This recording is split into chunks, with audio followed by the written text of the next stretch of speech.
This is the second half of a two-part video series on the Employment Situation Report, also known as Non Farm Payroll.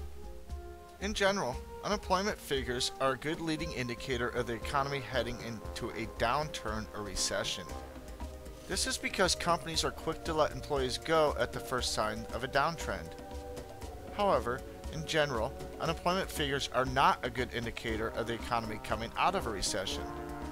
This is because employers are reluctant to hire when things first improve. Unemployment rates tend to remain high long after recessions end.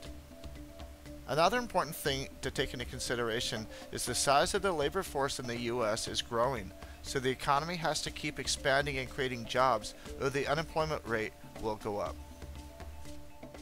The rest of the tables are simply the first table broken down into more detail.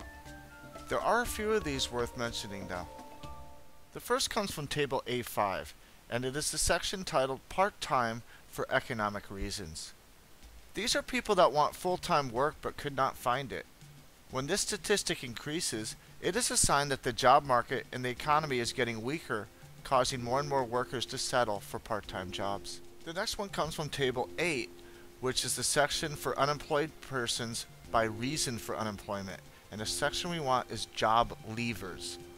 Job leavers are people that quit their job without having found a new job yet.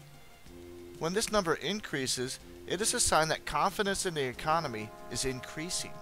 The next is unemployed persons by duration of unemployment. This shows the length of time people have been out of work. Increases or decreases in the trend can show where the economy is heading. Also, large increases or decreases in a category titled less than 5 weeks can be particularly telling. Table A12, Alternative Measures of Labor Underutilization. The last two parts of this section show the unemployment numbers with discouraged employees and those that took part-time jobs for economic reasons added back in. Some economists call this the true unemployment percentage. The B tables come from the Establishment Survey.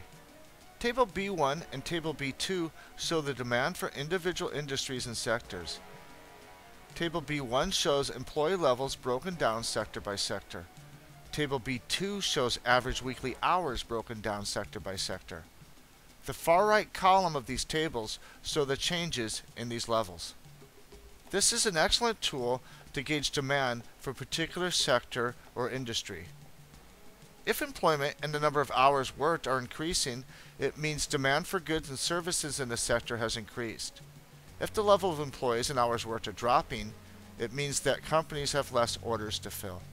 Table B1 is pretty detailed, showing numbers for dozens and dozens and dozens and dozens of different sectors. So it is well worth spending some time getting familiar with this section. The B tables also contain a couple of tables for earnings and for number of hours worked. When earnings increase or people work more, people make more, so they spend more, causing an increase in demand, which raises GDP. When earnings decrease or people work less, people make less, so they spend less, and GDP goes down. So that's the Employment Situation Report, or simply non-farm payroll, a combination of two completely separate and sometimes contradicting surveys. In my next video, I'll cover a bit on other unemployment reports. See you then.